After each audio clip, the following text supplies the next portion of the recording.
Angels, welcome to today's vlog. Today we are going to be offering up some laundry tips and also advice on how to get your whites oh so bright. And we are not going to be using baking soda, we're not going to be using vinegar, and we're not going to be using hydrogen peroxide and or bleach. Okay, so let's start with the lowdown on laundry detergent. They come in pods, they come in liquids, they come in powders, they come in gels. There is a whole host of variety when it comes to your laundry detergent. Now, as a general rule of thumb, you have your biological detergents, your non-biological detergents, and then you also have detergents that are specifically for wools and silk, so your more delicate items. Let's start with the biological detergent.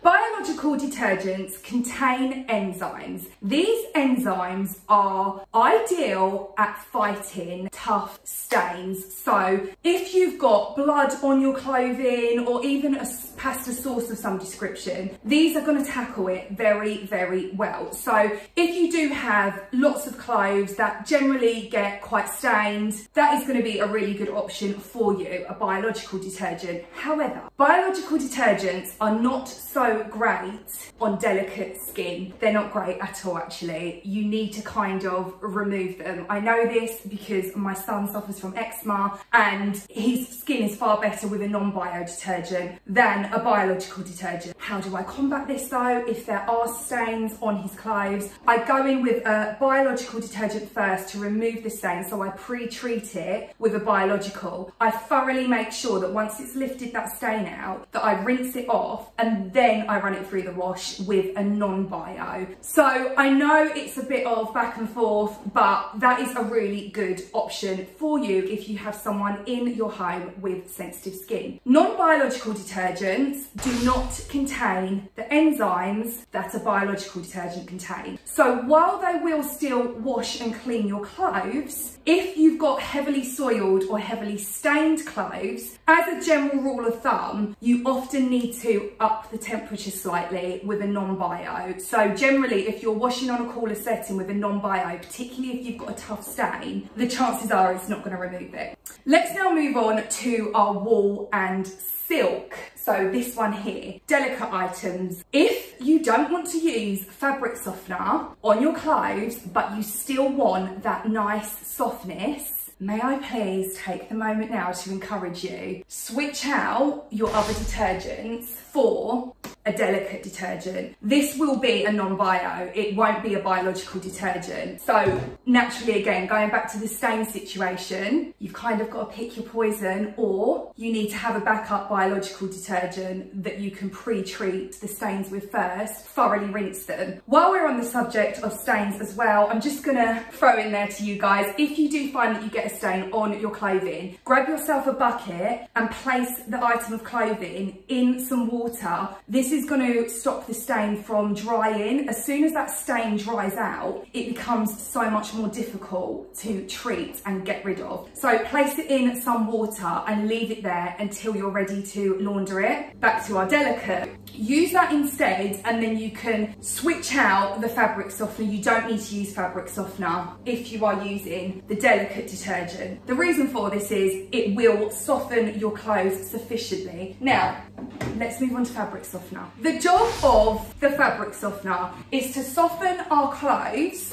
It also does leave a nice smell, but the actual job of it and purpose of it is to soften our clothes, and it reduces the static in our clothes. However, fabric softener is a bit of a tricky customer when it comes to our clothes, because any kind of moisture wicking clothes, so these will be things like our sportswear, for example, we don't want the fabric softener on them. The reason for this is it coats the clothing in almost like a waxy film, and that's not what we want. Imagine slathering your body in Vaseline and then standing in a shower and trying to clean off. It's going to be a lot harder with the Vaseline on you, and you're going to need to then strip that Vaseline off before the soap can do its job, and it's just an absolute nightmare. So I have started using fabric softener very, very sparingly now. It pains me to say it because I love the scent, particularly of blue flavour. I don't have blue flavour in this one. This is the fairy one. And it does smell an absolute dream because I use the combination. These are the fairy pods. This is the fairy fabric softener. But there's a time and a place for fabric softeners, and on things like gym wear, children's sleepwear, walls, delicate items in general really, you want to not be using fabric softener. So we switch it out and we can go ahead and use our delicates for those items because this isn't going to harm them, but you'll still get the softness. Okay? Got it? We're all on the same page. Great. Let's now move on to hard water areas. If you live in a hard water area, chances are you have pulled your washing out of your machine before, particularly darks, and you've noticed that there's kind of like a chalky residue on your black jeans, or you might have a black t-shirt, and there seems to be something going on there. I've had this message before where I've had people say to me, I don't know what it is, am I using too much laundry detergent? And more often than not, it will be limescale that's attaching itself to your clothing. So that chalky residue is essentially limescale. Sometimes it can be your detergent and you're going overboard with it, but particularly if you live in a hard water area and you've reassessed everything else, it normally boils down to your clothes have got hard water on them and it's essentially turning chalky. This is where this comes in. These are soda crystals. So I live in quite a hard water area, and in every single wash cycle I use soda crystals. They are super cheap. You can pick them up for about 80 pence, I get mine for, and then I just fill it into my repurposed candle jar, and it lives over at my laundry station and I use it in every single wash, and that really does help in preventing this limescale build-up within my washing machine.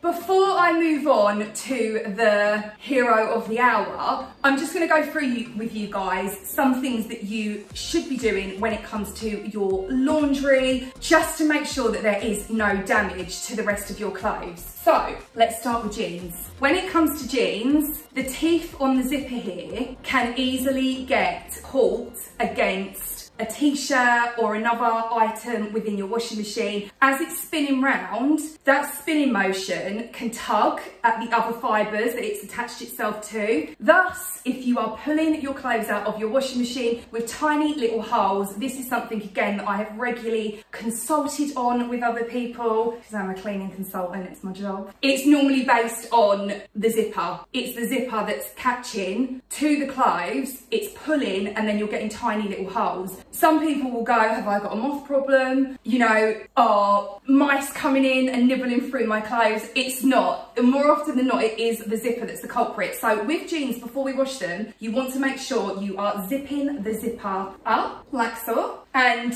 then you can go ahead and button them. Now here's where... I don't know that. Now, here is where we're going to bring buttons into the situation. With the exception of trousers, because you don't want the zip to then come back down, if you have a buttoned item, like this skirt I have here, you're not going to put it in buttoned up. Buttons, you're going to undo. The reason for this is, again, the motion in the washing machine and the spinning, it's going to pull on those buttons, and over time it's going to weaken them and they will end up falling off. So buttons, we undo. Zips, we do up. Final one, bras. Bras, you want to make sure, for the same reason as our zips on our jeans or trousers, that the clasp, you're doing it up. Because this clasp here, these bits, much like the teeth on our zippers, it can catch on to your t-shirts, other clothes within the cycle, and it can then go ahead and start causing holes within your other clothes. So once you have fastened the clasp, you then want to use one of these. Put it in a laundry bag, and this is going to prevent damage not only to your other clothes, but also your bras. Let's move on to the next step. Now here is the best bit. You better buckle in, my friends, because you are not ready. I am so excited to do this with you guys, like it's beyond. This is what I am so excited about. It is bluing, laundry bluing, liquid bluing, whiten white clothes safely.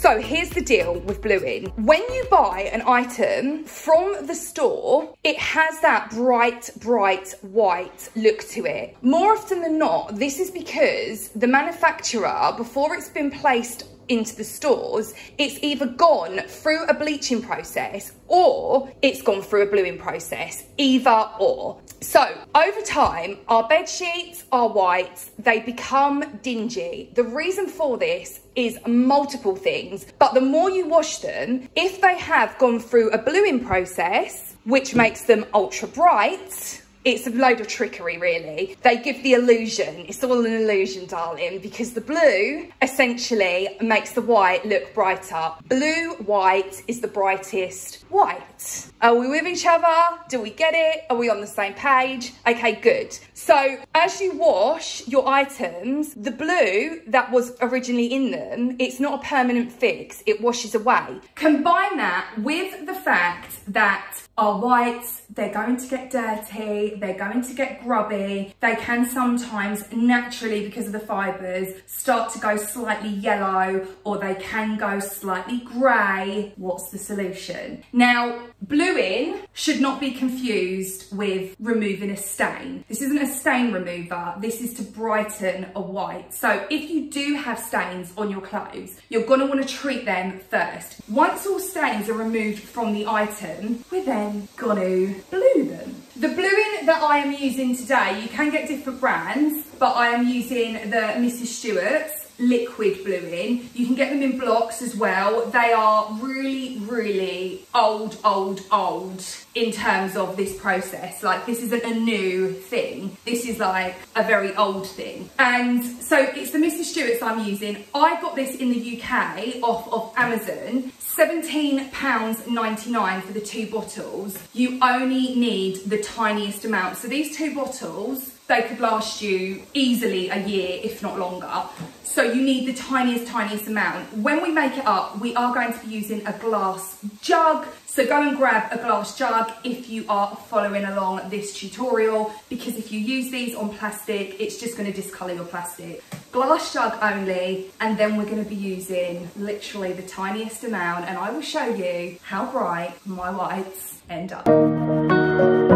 Okay team, we have the water here. This is cold water, and then we're gonna take our liquid blue in. For this, you are going to use proper stuff. You're going to use 3 to 4 drops. 1, 2, 3, 4. Now, here's the thing. A lot of us are guilty of thinking, well, if a tiny bit makes our whites ultra bright, what would a lot do? I'll tell you what a lot will do. It will stain your whites blue. We're not looking for a high concentration here, and particularly with bluing, less is more, okay?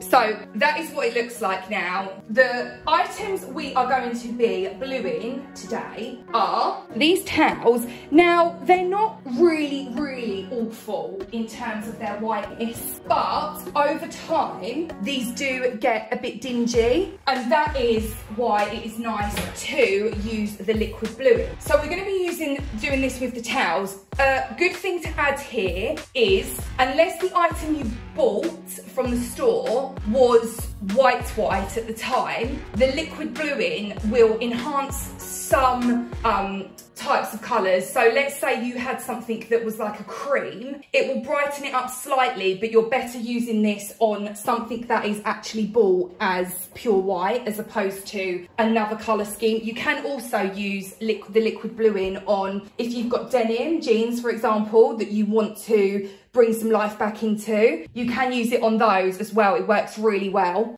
And another thing to add here at this point, liquid bluing can be used alongside detergent. It can't be used alongside fabric softener, oxygen bleaches, any type of bleach. You're not going to want to be using it with this.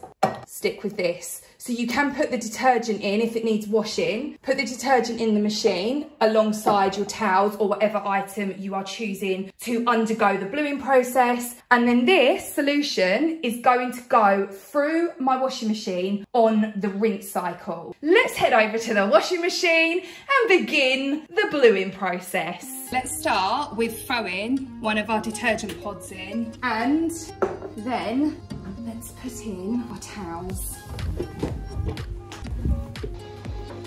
Now our washing is on, we are going to let it do its thing, and when it hits the rinse cycle, we're going to add our liquid bluing. The easiest way to do this is actually doing a final rinse and spin. It can end up a hot mess otherwise if you don't get the timings right. So I find this the easiest way to do it. So now we're going to put our liquid bluing in. Blue, true blue, baby, I love you. Well, it's true love. You're the one I'm dreaming of. Wouldn't it be the Hayley's Help channel unless we had a little sing-song? Okay, that's in now. Start it, and then I'll show you the final product shortly. Our bluing is now done. I'm going to take these out and put them into the tumble dryer, and then I'll show you guys what they look like. But already you can see they're so much whiter than before. Here are the towels that I have placed in the liquid bluing. This is what they look like. They have come up an absolute dream. I am very happy indeed.